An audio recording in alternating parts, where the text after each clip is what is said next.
Hello friends, आप सभी को हमारे तरफ से नए साल की हार्दिक शुभकामनाएं। आज हम लोग फिर से कनेक्ट हो रहे हैं आगे तैयारी करने के लिए। इंटर का +2 का जो गणित है वो आज से हम लोग स्टार्ट करेंगे। जैसा कि हम लोग पहले 11th में त्रिकोणमिति का केवल ही क्लास कर पाए थे, वो भी कंप्लीट लास्ट में जो है ग्राफ वाला क्वेश्चन थोड़ा बच गया था।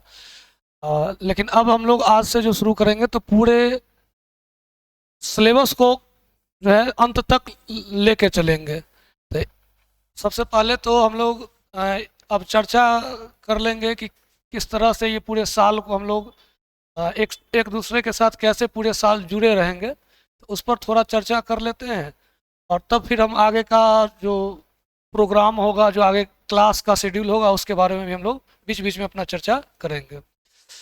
सबसे पहले हम लोग आ जाते हैं कि +2 में जो एग्ज़ाम होता है, बोर्ड का जो एग्ज़ाम होता है, उसमें जो क्वेश्चन पूछने का पैटर्न है, उसमें किस टॉपिक पर, गणित के किस टॉपिक से ज़्यादा क्वेश्चन पूछे जाते हैं, किस टाइप का क्वेश्चन होता है, इन सब पर सबसे पहले हम लोग चर्चा करते हैं। आज का जो क्लास है वो बेसिक रूप से चर्चा पर आधारित रहेगा। सिलेबस के बारे में, क्लास का कंटेंट क्या रहेगा, कैसे हम एक दूसरे से जुड़े रहेंगे, तो उन सब पर हम लोग चर्चा करेंगे। तो आज के क्लास में अगर मान लीजिए कि हो सकता है कि आपको लगे कि कुछ नहीं सीखे या कुछ नहीं बतलाया गया, तो आपको मतलब धैर्य बनाए रखना है। ठीक है, मतलब ऊबना नहीं है। और उसके बाद जब हम लोग शुरू करेंगे तो कंटिन्यू क्लास करेंगे। ठीक है, जब शुरू करेंगे तो हम लोग कल से कंटिन्यू क्लास करेंगे। तो अभी पहले आ जाते हैं हम लोग कि ये एक मार्किंग स्कीम है जो आपको पता होगा। जनरली हम लोग बिहार बोर्ड के जितने भी स्टूडेंट हैं, तो बिहार बोर्ड जो है PSEB, वो फरवरी में एग्ज़ाम लेता है। अभी होगा तो पिछले साल बच्चा तैयारी करना शुरू किया था, वो इस बार 2 या 3 फरवरी से एग्ज़ाम देगा। इसमें मैथ का जो पेपर होता है, इस मैथ के पेपर में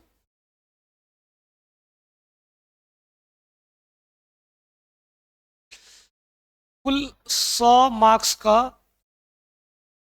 पेपर सेट किया जाता है। 100 मार्क्स, 100 अंक, जिसमें से 50% 50 मार्क्स ऑब्जेक्टिव नेचर का होता है। ये होता है ऑब्जेक्टिव, ये होते हैं ऑब्जेक्टिव। कुल प्रश्न जो होते हैं इसमें, कुल प्रश्नों की संख्या वो 100 होता है। प्रश्नों की संख्या 100 रहेगा। इसमें से आपको 50 मार्क्स के ही क्वेश्चन बनाने हैं। इसके बाद जो सब्जेक्टिव क्वेश्चन होते हैं, जिसमें को उत्तर व्याख्या सहित देना होता है, लिख के देना होता है। ऑब्जेक्टिव में केवल आंसर बतलाता है कि कौन सा ऑप्शन सही है। 1 मार्क्स का एक क्वेश्चन होता है, उसमें 4 विकल्प दिए रहेंगे, उसको बहुविकल्पीय प्रश्न भी बोलते हैं। सब्जेक्टिव नेचर में आपको जो क्वेश्चन आएगा वो आएंगे 2 मार्क्स के और एक 5 मार्क्स। 2 मार्क्स और 5 मार्क्स। ये 5 मार्क्स के कुल 4 प्रश्न बनाने होते हैं, और 2 मार्क्स के जो हैं कुल 15 क्वेश्चन बनाने होते हैं। 15 क्वेश्चन, ये यानी 50 नंबर का ऑब्जेक्टिव पेपर, 50 मार्क्स, और 50 नंबर सब्जेक्टिव। ये होता है कुल मिला के। जिसमें देखिए रिलेशन फंक्शन जो टॉपिक है,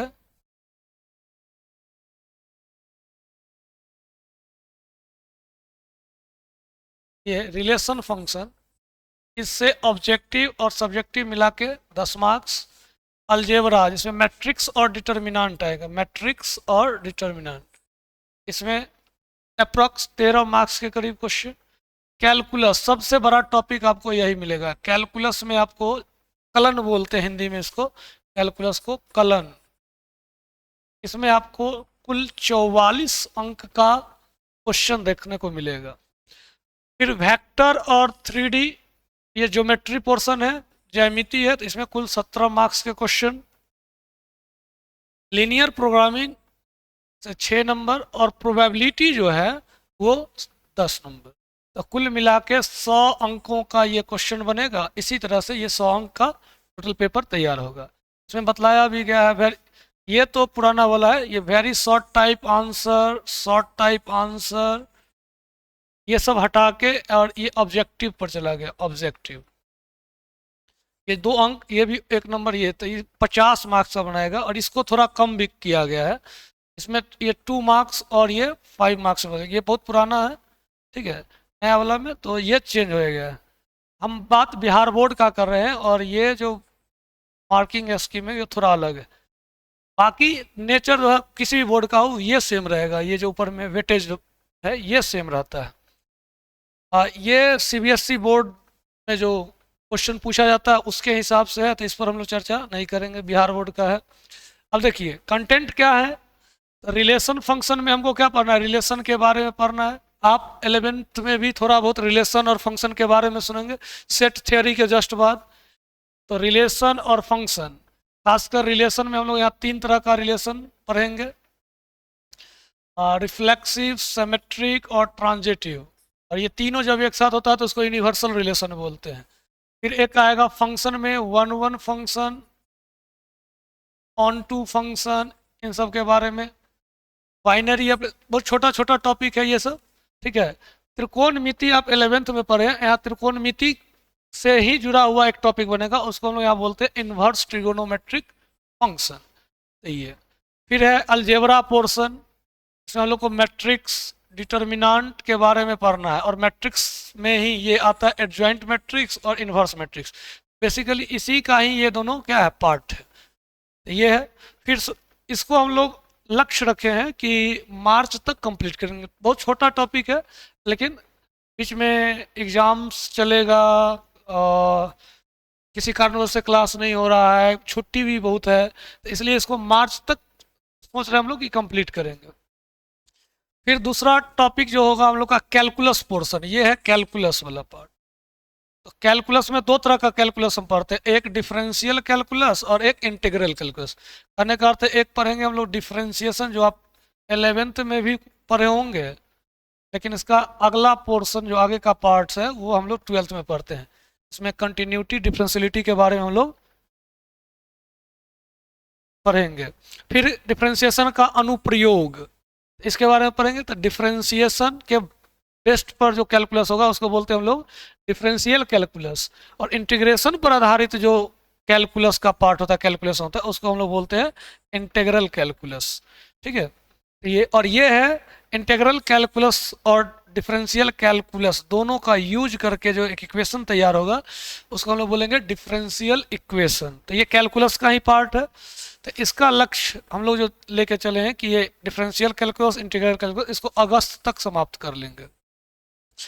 सबसे बड़ा पोर्शन यही है और इसमें समय ज़्यादा लगेगा। आप देखिएगा यहाँ तो अप्रैल, मई, जून, जुलाई और फिर अगस्त, सबसे अधिक समय हम इस पर दे रहे हैं। लगभग साल भर जितना पढ़ेंगे उसका 5 महीना, सबसे बड़ा पोर्शन हम लोग इसी पर देने वाले हैं। फिर सितंबर शुरुआत में ये 10 या 12 क्लास में समाप्त हो जाता है। सितंबर में हम लोग डिफरेंशियल कैलकुलस के बारे में पढ़ेंगे अगस्त के बाद। और फिर सितंबर में ही लास्ट में हम लोग वेक्टर अलजेब्रा शुरू करेंगे और कोशिश रहेगा कि अगस्त तक हमारा 3D समाप्त हो, अक्टूबर तक हमारा 3D समाप्त हो जाए। तो ये तो रहा, तब समझ लीजिए कि 80% से अधिक सिलेबस हमारा यहाँ कवर हो जाएगा। अब बचा ये 2 छोटा टॉपिक, तो इसको शुरू में पढ़ाया भी नहीं जाता है क्योंकि ये स्कोरिंग टॉपिक है, इससे जो क्वेश्चन आएगा वो आसानी से बन जाता है, लेकिन कैलकुलेटिव है। और दूसरा कि थोड़ा कंसेप्चुअल है, तो अगर बहुत पहले पढ़ लेते हैं तो यहाँ पर जो प्रोबेबिलिटी है वो 10th से बिल्कुल डिफरेंट है। तो यहाँ पर प्रोबेबिलिटी को हम लोग लास्ट में रखे हैं ताकि एग्जाम से ठीक 1-1.5 महीना पहले पढ़ेंगे और उसके बाद आसानी से हम लोग एग्जाम में सारा क्वेश्चन कर सकते हैं। तो ये हम लोग का लेखा जोखा रहा। प्रोबेबिलिटी और लीनियर प्रोग्रामिंग हम लोग नवंबर में पढ़ेंगे और लास्ट में जो दिसंबर बच रहा है तो दिसंबर में हम लोग क्वेश्चन बैंक प्रीवियस ईयर वाला क्वेश्चन बैंक देखेंगे, लास्ट 5 ईयर, लास्ट 5 ईयर, और प्लस में मॉडल सेट जो बिहार बोर्ड देता है तो मॉडल सेट, और बाकी तैयारी के बारे में आंसर राइटिंग लिखने का तरीका, उस सब पर भी हम लोग लास्ट में एक बार चलते चलते चर्चा करेंगे। तो ये रहा हम लोग का सिलेबस। अब शुरुआत में हम लोग शुरुआत दो चीज़ से कर सकते थे, जैसे टॉपिक जो है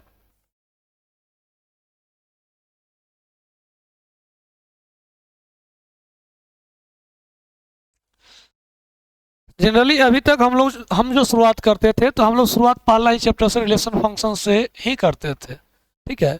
लेकिन इस बार थोड़ा हम बदलाव कर रहे हैं और इस बार हम सिलेबस का शुरुआत अलजेब्रा पोर्शन से करेंगे। ये पोर्शन को शुरू में ही हम पढ़ के क्या करेंगे, समाप्त कर लेंगे।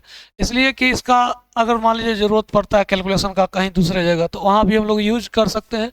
और ये बहुत ही आसान टॉपिक है, तो शुरुआत में जब हम लोग आसान चीज़ों से शुरू करते हैं, इजी टॉपिक से शुरू करते हैं, तो एक तो हमारा कॉन्फिडेंस बढ़ेगा कि क्वेश्चन आसान है, मैथ आसान होता है, ठीक है। इसमें कुछ एब्सोल्यूट चीज़ है जिसको आपको बतलाया जाएगा तो समझने में दिक्कत होगा, लेकिन जब आप यहाँ पर कुछ कैलकुलेशन करेंगे तो इस और यहाँ जो समझ डेवलप होगा उससे हमको बेनिफिट होगा इस टॉपिक को समझाने में। तो इसलिए इस बार से हम लोग क्या किए, थोड़ा चेंज किए। तो हम लोग भी जब पढ़ाते हैं, टीचर भी जब पढ़ाता है तो वो भी क्या करता है, बीच बीच में सोचता है कि बच्चा को कैसे सिलेबस को डिजाइन करें कि आसान हो जाए और इजी तरीका से बच्चा समझ ले, उसको थोड़ा भी ये दिक्कत नहीं हो, कठिनाई नहीं हो समझने में कि गणित बहुत वास्ट है। जब एक बार हमको ये लग जाएगा ना कि हम गणित कर सकते हैं तो हम गणित में भी 100 स्कोर कर सकते हैं, ठीक है। हमारा कोशिश रहेगा कि हमसे अगर आप जुड़े हैं तो 90+ स्कोर गणित में रखा जाए, और ऐसा हुआ भी है और बहुत बच्चा लाया भी है। तो कोशिश रहेगा हाँ कि समय पर सिलेबस ख़त्म करके और जो क्वेश्चन बैंक है या मॉडल सेट है तो उनका सही से प्रैक्टिस किया जाए और रिवीजन सही ढंग से किया जाए। तो आज हम लोग शुरू करेंगे क्या चीज़, अलजेब्रा पोर्शन में सबसे पहले मैट्रिक्स और डिटर्मिनेंट का, ठीक है। क्लास आज का क्लास जो है थोड़ा छोटा रहेगा। हाँ, हम बोले थे कि बीच में हम लोग थोड़ा चर्चा करेंगे कि आगे का क्लास कैसा रहेगा, उसके डिजाइन पर भी। तो अभी जो हम लोग का क्लास चल रहा है तो उसमें क्या है कि हम लोग रिकॉर्डेड क्लास कर रहे हैं, कि क्लास कर रहे हैं रिकॉर्डिंग करके और तब आपको प्रोवाइड करवाया जा रहा है। हमारा कोशिश है कि आने वाले समय में इसको ऑनलाइन क्लास कर दिया जाए, तो ऑनलाइन रखा जाए।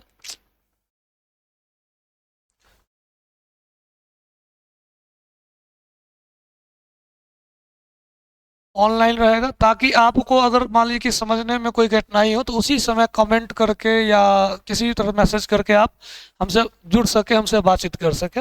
लेकिन अभी थोड़ा इसमें कठिनाई हो रहा है तो इसमें टाइम लगेगा, लेकिन हम बहुत जल्द ऑनलाइन क्लास का सुविधा हो सकता है तो ऐप अगर बन जाए तो ऐप के थ्रू भी, या नहीं तो इसी में कोई सिक्योर सिस्टम जो होगा यूट्यूब पर है।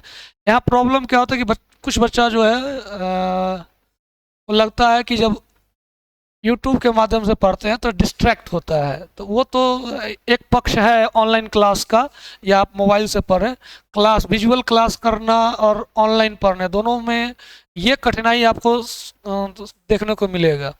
और तो हमारा कोशिश रहेगा कि ऑनलाइन क्लास में रेगुलर मतलब ऑनलाइन क्लास जिसमें बच्चा फेस टू फेस हो जाए ऑनलाइन ही, तो वो कोशिश रहेगा कि जल्द से जल्द हम आरंभ करें। क्लास रेगुलर कीजिए और हम भी कोशिश करेंगे कि क्लास रेगुलर ही हो, एकदम समय समय पर आए, छोटा ही हो, कम समय का ही हो, लेकिन डेली क्लास हो। तो शुरुआत करते हैं हम लोग आज अलजेब्रा पोर्शन से। तो ये है मैट्रिक्स, हिंदी में बोलते हैं हम लोग आव्यूह।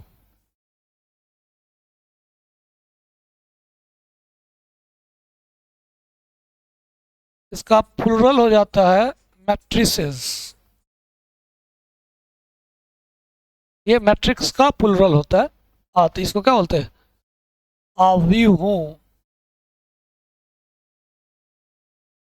बहुत सारा अवयव। तो ये आप टॉपिक का टॉपिक के बारे में सबसे समझते हैं कि अवयव होता क्या है। अवयव जो है इसका मतलब होता है सजावट। क्या होता है? सजावट। तो गणित में हम लोग अलजेब्रा के क्वेश्चनों को, समीकरणों को एक खास तरीका से लिखने का, अंक को, उसके चर को, अचर को एक खास तरीके से रिप्रेजेंट करने का तरीका सोचे, उसी को कहा गया अवयव।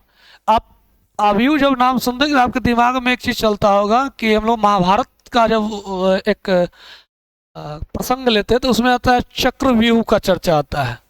व्यू या अव्यू, अव्यू का मतलब होता है एक खास प्रकार का प्लानिंग। ठीक है। तो चक्रव्यूह में क्या था कि सेना को एक खास तरीका से सजाया गया था युद्ध नीति में, जिसमें वो गोल चक्र की तरह क्या करेगा, घूमेगा, और उसके अंदर जो प्रवेश कर गया तो वो जो दुश्मन का सैनिक होगा वो बाहर जल्दी नहीं निकल सकता है। वो उसका बनावट ही कुछ इस तरह से किया गया। ठीक है। यहाँ पर है, अब देखिए चक्रव्यूह भी क्या था, एक स्ट्रेटजी था युद्ध जीतने का, कि आसानी से कैसे हम युद्ध जीते। इसी तरह से अंकों के सजावट के बारे में जो इंसान सोचा तो इसका नाम क्या लगे हम लोग, अवयव। ये एक खास तरीका है अलजेब्रा के बीजगणित के क्वेश्चन को हल करने का। समझ रहे कि नहीं? और जैसे जैसे हम लोग अवयव के बारे में पढ़ते जाएंगे आपको ये बात समझ में आएगा। अवयव का प्रयोग हम लोग अभी जनरल अपने सामान्य जीवन में भी करते हैं। जैसे इसी में देख लीजिए, आप टेक्नोलॉजी के माध्यम से ही समझ लीजिए कि ये जो एप्स को सजाया गया है एक खास तरीका से ना, ये है कॉलम सीधा, और फिर ये इस तरह से। अंकों को हम जब इसी तरह से एक ब्रैकेट के अंदर सजाएंगे तो वो क्या कहलाता है, अवयव। तो वापस आते हैं। ठीक है। तो मैट्रिक्स क्या है?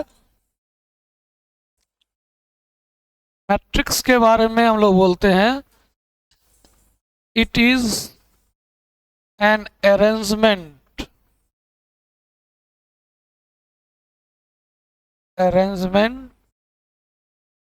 ऑफ नंबर्स इन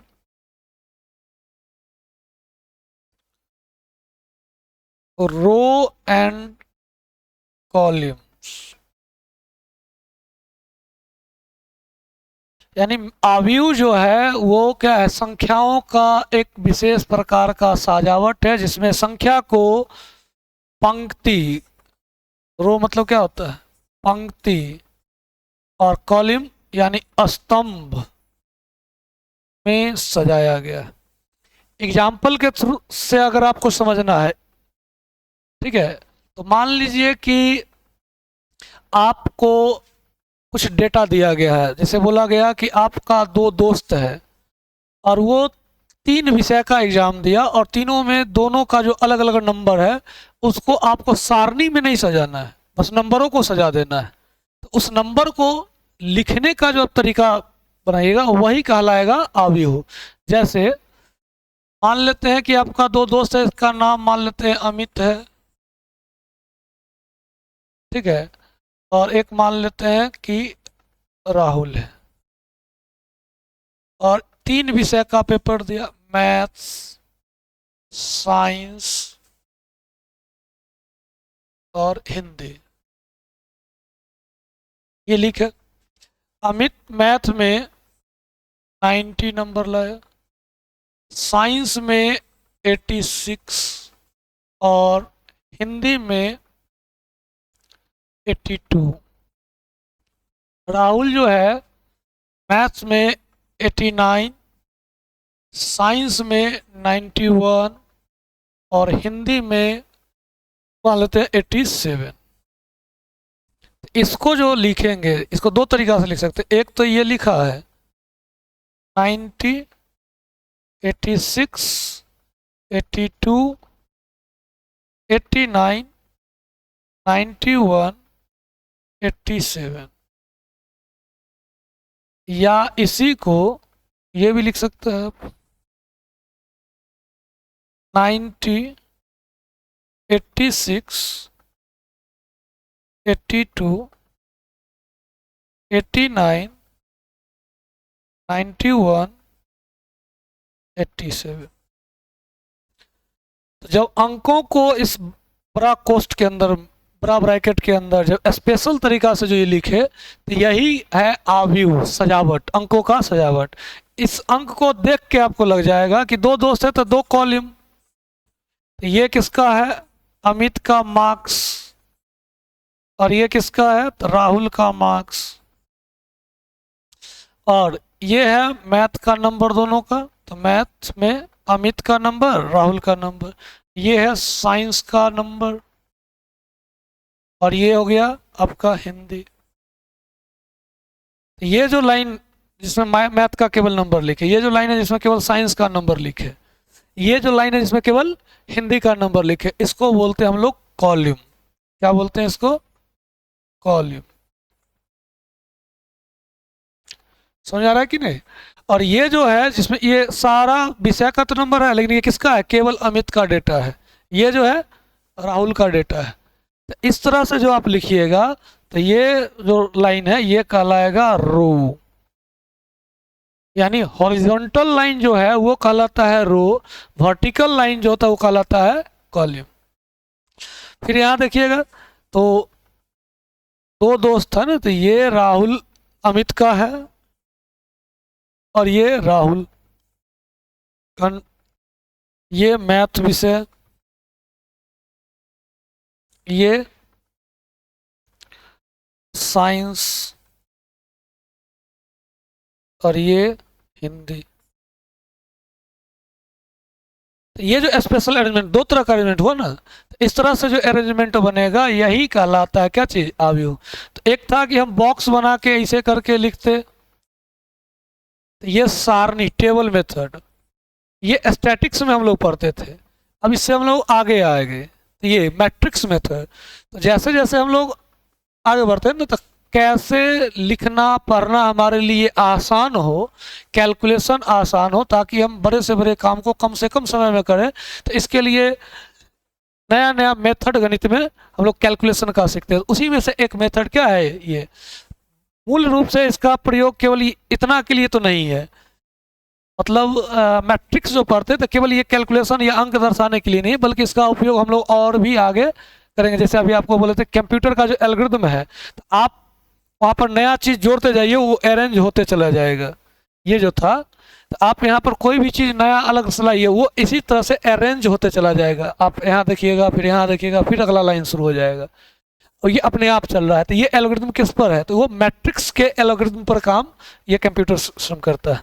तो इस तरह का और भी चीज़ अपने जीवन में हम लोग यूज करते हैं, अलग अलग ब्रांच में, जेनेटिक्स में, या बहुत दूसरे दूसरे टॉपिक में भी, तो वो हम लोग देखेंगे। तो अभी फिलहाल हम लोग क्या समझे? तो ये समझे कि मैट्रिक्स क्या है? अरेंजमेंट ऑफ नंबर्स है, किसमें? रो और कॉलम में। रो का मतलब नंबर कैसे होगा? तो नंबर होगा हॉरिजॉन्टल लाइन में, मतलब रो जो है हॉरिजॉन्टल लाइन को बोलेंगे, और जो अरेंजमेंट क्या होगा? खंबे की तरह सीधा होगा वर्टिकल लाइन में, उसको हम लोग क्या बोलेंगे? कॉलम। समझ रहा है कि नहीं? तब हम बोलेंगे कि ये जो मैट्रिक्स है, ठीक है, तो इसमें दो रो हैं और कॉलम कितना है? 3। ये जो है ये अरेंजमेंट उससे अलग है। कैसे? तो इसमें 3 रो हैं और 2 कॉलम है। समझ आ रहा है कि नहीं आ रहा है? तो यही कहलाएगा क्या चीज? मैट्रिक्स। आ रहा है समझ में? और ये जो संख्या लिखे, ये कहलाएगा ऑर्डर ऑफ मैट्रिक्स। क्या कहलाएगा ये? Order of matrix. अब देखिए, क्वेश्चन जब हमसे पूछेगा कि किसी भी मैट्रिक्स में रो और कॉलम का संख्या दे देगा, इसमें नंबर ऑफ एलिमेंट निकालना हमारे लिए आसान हो जाएगा। अरेंजमेंट क्यों जरूरी है? वही चीज, ये चीज आपको समझना चाहिए। अरेंज जब करके दे दिया गया, तो इसमें कितना एलिमेंट है, कितने लोग खड़े हैं लाइन में, वो हमको नहीं पता है। जैसे प्रार्थना में लाइन मिलेगा, तो अगर हमको ये पता है कि एक लाइन में 25 बच्चा है और ऐसा ऐसा 5 लाइन है, तो कुल 125 बच्चा है, गुना कर लेते हैं। तो वही चीज़ यहाँ भी है। ठीक है, कि अगर हमको पता है कि रो 2 है और कॉलम 3 है तो गुना कीजिए आप इसको, तो इसमें टोटल कितना एलिमेंट, 6 एलिमेंट निकल के आएगा। तो ऑर्डर से ये पता चल जाता है। समझ आ रहा है कि नहीं? तो ये हमारा क्या है, मैट्रिक्स का क्लास, मतलब मैट्रिक्स के बारे में था। तो यही सब चीज़ हम लोग आगे यूज करने वाले हैं।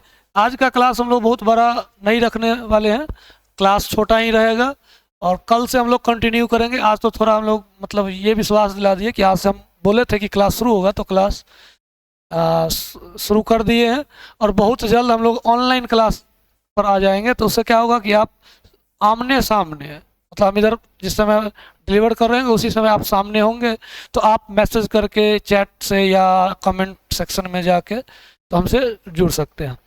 तो कोशिश रहेगा कि आगे से ये क्लास रेगुलर हो, ठीक है। और आप लोग मतलब अगर आज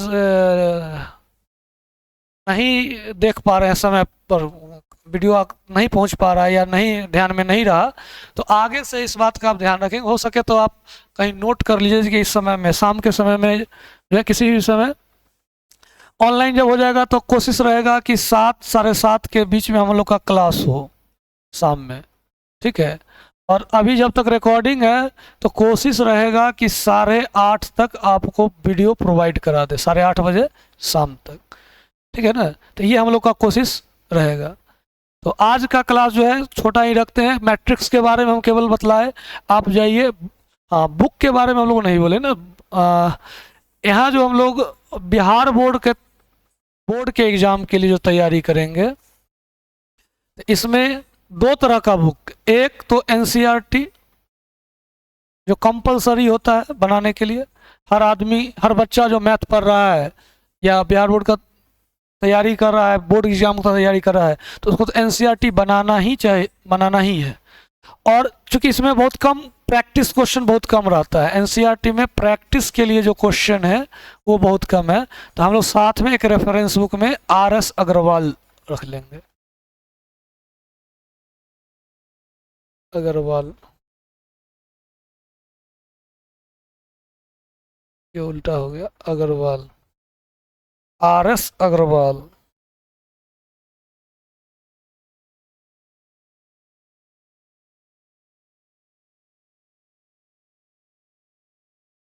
ठीक है, तो इसका बुक और प्लस में क्वेश्चन बैंक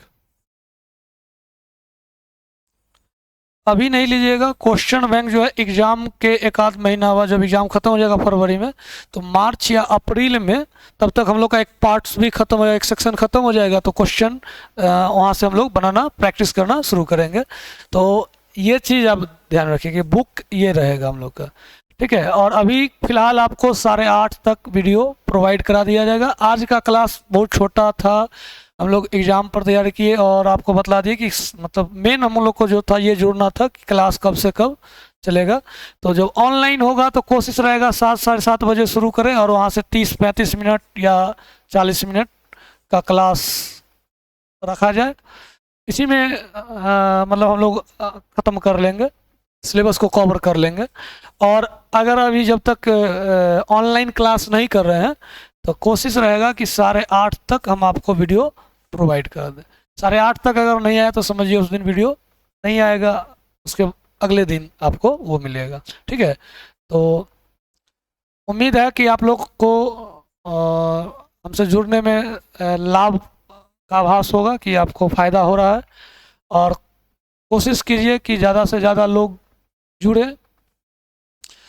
और ये तो मतलब पक्का है कि अगर आप ईमानदारी से घर पर बैठ के मेहनत कीजिएगा, जो कहा जाता है उतना कीजिएगा, बुक्स आपके पास हैं, आपको जो कहा गया उसको जाके देखिएगा, जो बतलाया गया उसको रिवीजन कीजिएगा, तो आप 90+ स्कोर तो ला ही सकते हैं। 90+ मैथ्स में बहुत ही आसान होता है, नंबर लाना इसके लिए बहुत दिक्कत नहीं है, बहुत बड़ा बात नहीं है, नंबर तो आ ही जाता है। प्रॉब्लम है कॉन्सेप्ट अगर आप नहीं समझ रहे हैं तब भी नंबर आ जाएगा, लेकिन वहाँ पर आपको कंपटीशन में दिक्कत होगा। कंपटीशन के एग्जाम का क्वेश्चन जो होता है वो एक थ्योरी पर नहीं होता। बिहार बोर्ड के क्वेश्चन क्या है, अगर मान लीजिए कि इंटीग्रेशन का है तो केवल इंटीग्रेशन का क्वेश्चन होगा, ठीक है, थोड़ा बहुत त्रिकोणमिति का प्रयोग करके तोड़ के और उसको आसानी से इंटीग्रेशन वाला क्वेश्चन बनाएंगे। लेकिन जब कंपटीशन में आएगा तो वहाँ पर कभी कभी आप देखिएगा कि मैट्रिक्स में त्रिकोणमिति का प्रयोग या इंटीग्रेशन का प्रयोग, डिफरेंशिएशन का प्रयोग डिटर्मिनेंट में कर देता है, तो वहाँ थोड़ा प्रॉब्लम होता है। तो कॉन्सेप्ट को आपको समझना पड़ेगा, ठीक है। बेसिक आप पहले भी पढ़े हैं इंटीग्रेशन के बारे में, फिजिक्स में लोग थोड़ा बहुत बतला देते हैं। तो कोशिश रहेगा कि हम लोग आराम आराम से चलें और आप भी घर पर जो है कंटिन्यू पढ़ाई को जारी रखेंगे, ठीक है। तो आज के लिए इतना ही, फिर मिलेंगे हम लोग अगले सेशन में, अगले क्लास में, और वहाँ से शुरू होगा हम लोग का पहला टॉपिक अलजेब्रा का मैट्रिक्स, ठीक है। तो कल थोड़ा आप लोग मैट्रिक्स देख के और तब अगला वीडियो को देखेंगे। धन्यवाद।